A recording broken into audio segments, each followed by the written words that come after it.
ازيكم يا بنات؟ عاملين ايه؟ وحشتوني كتير من الفيديو اللي فات، ورجعنا تاني في فيديو جديد. بس قبل ما نبدأ فيديو النهاردة، زي كل مرة بأكد عليكي ما تنسيش تشتركي في القناة وتفعلي زر الجرس ولايك لاختك. يلا نبدأ.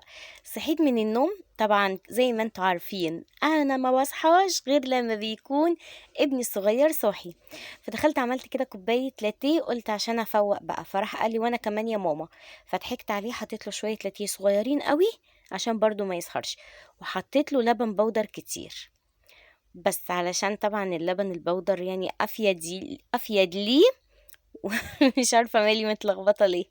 افيد ليه احسن من اللاتيه. طبعا انا مش عايزاه يصحصح، لان الوقت كان بدري، احنا كنا تقريبا الساعه 7 الصبح. فانا مش عارفه ايه مصحيه دلوقتي، يعني ده هو نايم الساعه 2 بالليل. المهم انا رحت طبعا همسح الصينيه علشان اللبن بودر جه عليها. بس يا بنات، كوباية اللاتيه أو القهوة أو الكوفي ميكس على الصبح هي اللي بتخليني أقدر باقي اليوم أكمل، يعني أقدر إن أنا أشوف بقى شغل البيت كله، لأني أنا من النوع اللي بسهر شوية، فمش هقدر أكمل أكيد يعني. لازم على الصبح كده قبل الفطور كمان. هو محدش يعمل زيي يشربوها بعد الفطور، أنا بشربها قبل الفطور، اتعودت خلاص. يلا يا بنات، قبل بقى ما ندخل على الغدا لازم تعملي لايك، علشان النهاردة هنعمل أكلة ببلاش. أكلة ببلاش ازاي يا توتة؟ ببلاش وجميلة ولذيذة. وكل حاجة حلوة فيها. هتشوفوها دلوقتي. بصوا، أنا هنا كان عندي شوية مواعين، فرحت قلت ايه بقى، لا أنا أغسل المواعين ديت وأشطبها، يعني أقضي عليها كده.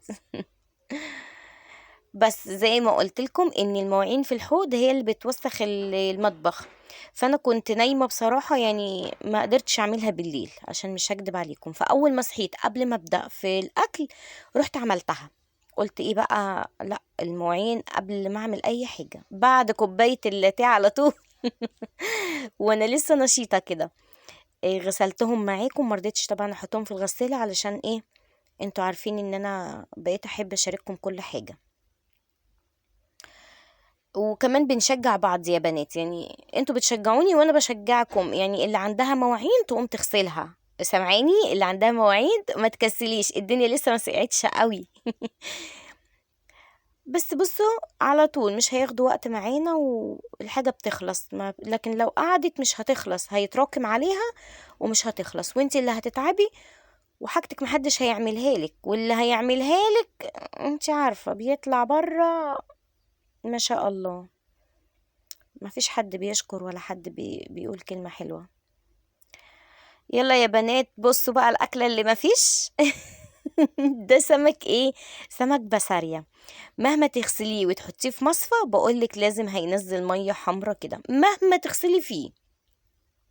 بصوا يا بنات، هو كده نضيف فل قشطة، لاني انا نقعته في ليمون ونقعته في كل حاجة. بصوا انا خدت شويه دول، يعني انا نقعته في ميه بليمون وبعد كده صفيته بعد ما غسلته، فلازم هينزل الميه الحمرا دي، وطالما نزلها اعرفي كده ان سمكك بقى قشطه، بالذات البسارية. اغسلي فيه 70 مرة لازم هينزل اللون ده. بصوا بقى انا خدت شوية كده. ليه؟ هقول لكم ليه.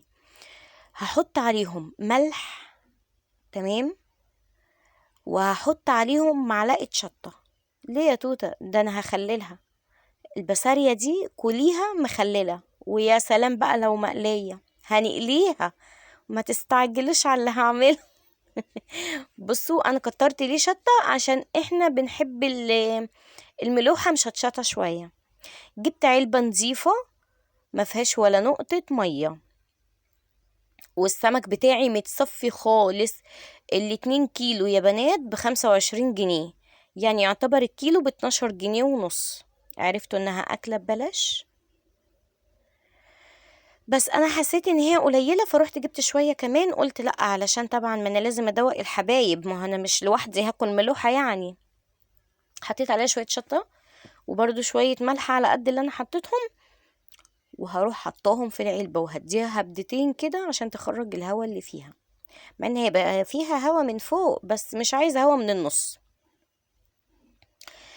بس يا بنات انا ما حطيتش كيس في العلبة ولا اي حاجة خالص، انا مش هكمرها، دي مش محتاجة تتكمر، دي 3 ايام بالظبط وبتاكلي منها، وبتاكلي احلى فسيخ ملوحة. ايه احلى فسيخ ملوحة دي؟ بتاكلي احلى بسارية. احلى ملوحة بسارية، جميلة وطعمها بيبقى جبار كده مع بصل اخضر يا وحبة ليمون بقى. بس يا جماعة بس انا عايزة تستوي عشان اوريكم هعمل ايه فيها.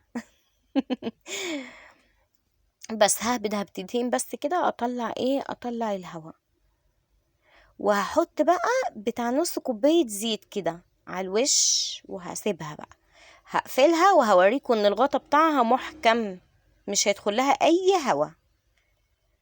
بصوا الشطة دي بتشطشطها، وفي نفس الوقت بتديها زي مادة حفظ كده. بس فولادي بقى اعترضوا، لا ازاي احنا ما بنحبش السمك اصلا، هو واحد في ولادي ما بيحبش السمك، فراح كله اعترض زيه. قلت له يا حبيبي احنا هنعمل لينا احنا سمك، وانت هطلع لك طبق ناجتس وهعمل لكم كيس مكرونه جنبه. تمام تمام. رحت بقى حطيت شويه زيت. اعملي المكرونه بالطريقه دي لو انت لسه ما جربتهاش، وبجد هتدعي لي، بجد طريقه جميله ما بتاخدش وقت، طعم في منتهى اللذاذه. بصوا بقى، هو شويه الزيت، وحطيت كيس مكرونه اي نوع مكرونه عندك اعمليها، بس انا عملت بالمرمريه اللي هي الصغيره، لان بتبقى ألذ مكرونه في الوصفه ديت، هي او الخواتم. قرن فلفل بقى حامي قطعته عليها، ما انا ولادي بتحب الشطه. هو قرن حامي، لو مش عايزه القرن الحامي حطي قرن رومي. ورحت حاطه 4 فصوص توم كده، ياه ايه جمال الريحه دي، بجد عملت ريحة في الشقة مش قادرة أقولك، ومكعب مرقة. وقلبت لحد ما حمرت المكرونة، ورحت نازلة بالطماطم بتاعتي، طماطم مضروبة ومتصفية، نزلت بيها. جاب لي غطا، قلت له لا ده انا بغطي بيه الطاسة، مش هو ده انا مخليه للقلاية. هات الغطا بتاع الحلة النضيف يعني. راح جابولي اهو جيبه.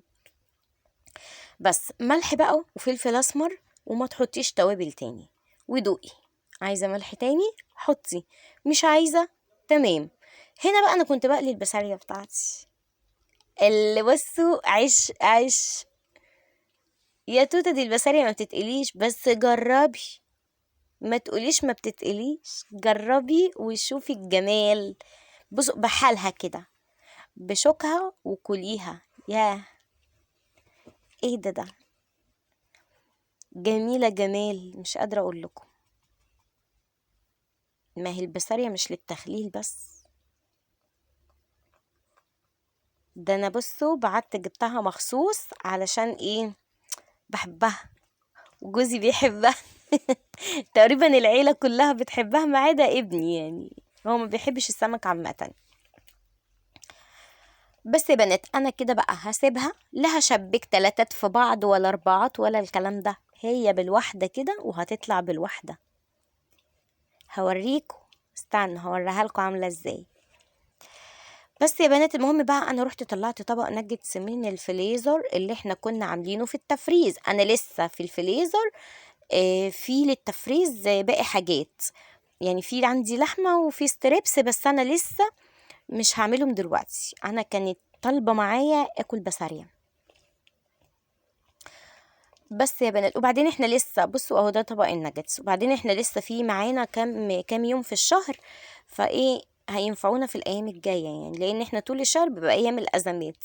هنا الناجتس انا كنت طبعا مش يعني كنت عاملاه اللي هي دوائر على ايدي كده، ما كنتش عاملاه في قالب ومقطعاه زي الفيديو اللي في اول الروتينات، كنا عاملينه في قالب ومقطعينه بعد ما اتحط في الفريزر.